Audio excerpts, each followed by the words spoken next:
안녕하세요. 오늘은 아나함과 아라한이 된 최고의 부부 이야기를 나누고자 합니다.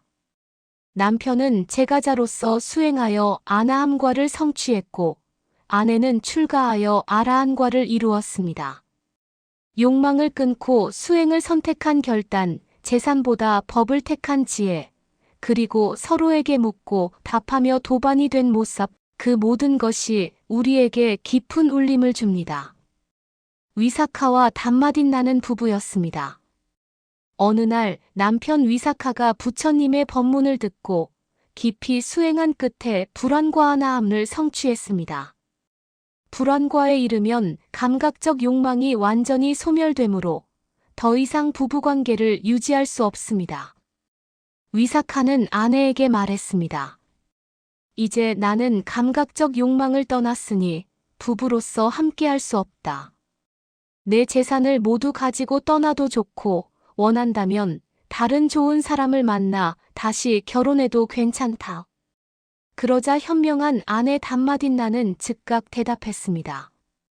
저보고 당신의 뱉은 침, 곧 재산을 가지라는 말씀이십니까? 저 또한 물질에 대한 애착을 버리고 싶습니다. 저는 가정을 떠나 비구니가 되어 수행의 길을 걷겠습니다. 이렇게 단마딘나는 출가를 결심했고 위사카는 기꺼이 허락했습니다. 그녀는 비구니가 되어 정진했고 마침내 아라한과를 성취하게 되었습니다. 마찌마니까야의 교리문답의 짧은 경에 의하면 아라한과를 성취한 단마딘나는 인연 있는 이들에게 공덕의 기회를 주고자 고향으로 돌아왔습니다. 이 소식을 들은 남편 위사카가 그녀에게 물었습니다. 몸과 마음, 즉 오온을 나라고 여기는 견해인 유신견은 어떻게 생깁니까? 단마딘나는 이렇게 답했습니다. 배우지 못한 범부는 오온을 자아로 여기고 오온을 가진 것을 자아로 여기고 자아 가운데 오온이 있다고 여기고 오온 가운데 자아가 있다고 여깁니다. 이 말은 곧 범부가 몸과 마음을 잘못된 방식으로 나라고 집착하는 네 가지 형태를 보여줍니다. 첫째, 오온을 자아로 여긴다는 것은 이 몸이 곧 나다라고 생각하는 것입니다. 마치 자동차를 자기 자신이라고 착각하는 것과 같습니다. 자동차는 타고 다니는 도구일 뿐인데 그것을 나라고 여기는 것입니다. 둘째, 오온을 가진 것을 자아로 여긴다는 것은 나는 몸과 마음을 소유한 존재다라고 보는 것입니다. 이는 집을 소유했다고 해서 집이 곧 나 자신은 아닌데 집을 가진 것을 나라고 착각하는 것과 같습니다. 셋째, 자아 가운데 오온이 있다고 여긴다는 것은 내 안에 몸과 마음이 들어있다라고 생각하는 것입니다. 이는 껍질 속에 씨앗이 들어있듯이 나라는 실체가 있고 그 안에 오온이 들어있다고 보는 착각입니다. 넷째, 오온 가운데 자아가 있다고 여긴다는 것은 몸과 마음 속에 진짜 나라는 실체가 숨어 있다라고 보는 것입니다. 이는 컴퓨터 프로그램 속에 보이지 않는 주인이 있다고 착각하는 것과 같습니다. 사실 프로그램은 조건 따라 작동할 뿐 주인은 없습니다. 이처럼 네 가지 유신견은 모두 오온을 나라고 착각하는 방식입니다. 그러나 오온은 조건 따라 생겨나고 사라지는 무상한 과정일 뿐 고정된 나가 아닙니다. 오온을 나라고 집착하면 괴로움이 생기고 오온을 있는 그대로 무상고무화로 관찰하면 집착은 끊어집니다. 따라서 유신견을 깨뜨리는 것은 수행의 첫 관문입니다. 오온을 나라고 여기는 유신견을 버리지 못하면 아무리 학식이 높고 수행을 많이 해도 성자의 길에 들어 설 수 없습니다. 유신견을 타파하는 것이야말로 성자와 범부를 가르는 기준이며 제가자든 출가자든 반드시 넘어야 할 첫걸음입니다. 위사카는 단마딘나에게 유신견뿐 아니라 팔정도와 사막의 관계 등 깊은 교리에 대해 차례로 질문했습니다. 단마딘나는 아라한으로서 명확하게 답했고 부처님께서도 그 답변을 인정하시며 법구경 421번 개송을 읊으셨습니다. 과거 현재 미래의 오온에 대해 집착이 전혀 없으며 아무것도 소유하지 않고 집착이 없는 사람을 아라한이라 부른다. 이 말씀은 수행의 핵심을 보여줍니다. 오온을 나라고 집착하지 않는 것, 그것이 성자의 길입니다.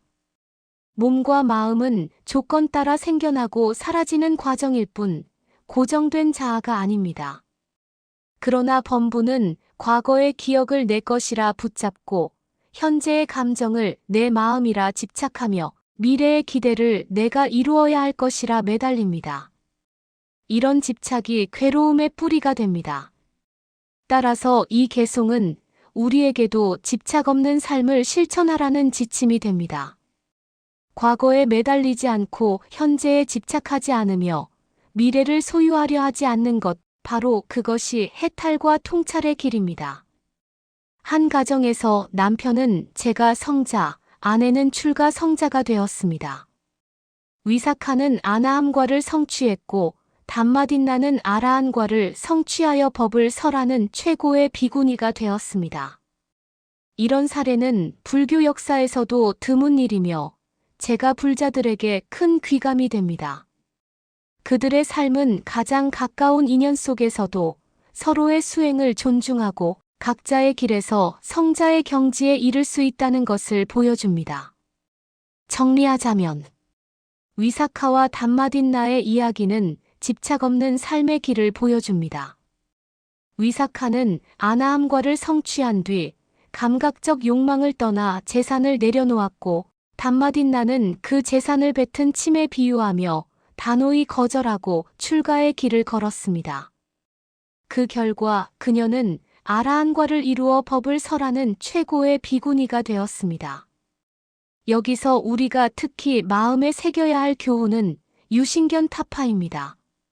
몸과 마음을 나라고 집착하는 것은 마치 여러 부품으로 조립된 자동차를 자기 자신이라 착각하는 것과 같습니다. 나라고 여기는 오온도 몸, 느낌, 생각이나 기억, 의도나 의지, 마음 등 여러 조건에 의해 생겼다가 사라지는 과정일 뿐 고정된 자아가 아닙니다. 유신견을 끊지 못하면 수행자는 성자의 길에 들어설 수 없습니다. 반대로 유신견을 타파하면 악처에 떨어지지 않고 7생 이내에 아라한과를 성취하여 해탈이 보장됩니다. 이것이야말로 성자와 범부를 가르는 첫 관문이며 수행자의 가장 중요한 목표입니다.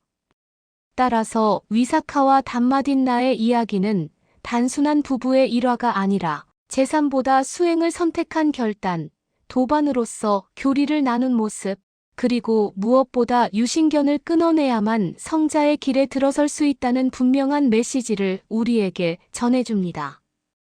모든 분이 모든 고통에서 벗어나 건강하시고 평안하시기를 바랍니다. 다음 시간에 뵙겠습니다.